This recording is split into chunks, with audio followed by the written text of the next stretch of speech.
The question is, will Chuck Schumer's Senate Democrats provide enough votes to fund the government like they did back in March, or will they use their leverage to demand concessions from Trump and the Republicans? Ezra Klein wrote an essay in the New York Times over the weekend where he said this: if there is a better plan than a shutdown, great. But if the plan is still nothing, act normal and hope for the best, then Democrats need new leaders. I'm 100% with him on the description of the problem, the description of the moment, the idea that we can't do business as usual, that we can't legitimize this lawless administration. And then it's like, what's the plan?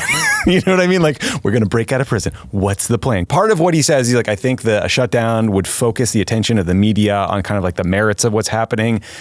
I don't have a lot of faith in that, having been through some shutdowns. Like, I think they tend to report on it as a fight. I also don't think we have great messengers who would be leading that fight. What are the downsides of the shutdown, right? The Democratic Party has the lowest approval rating since we've all been alive, and so I don't know how much lower we can get. We briefly contributed to a government shutdown in 2018. It didn't work. It was a failure, and then it was embarrassing. The Democrats did usual thing, which is like, yeah, we'll kind of shut it down, but now we're nervous, so we'll open it back up. It was a loss for the Democrats, but we kicked ass in the midterms. It was fine.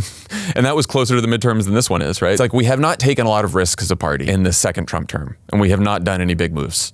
And I'm not sure how to get out of this one, and I'm not sure that we could declare victory, but I do wonder if now is the time to start throwing a few more things at the wall to see if they stick. Part of it is that like our leadership doesn't have the same kind of like constituency that Donald Trump has. I think of all the people that don't just like Donald Trump, but love Donald Trump, and that are really kind of just enthusiastic, engaged supporters of Donald Trump and his project.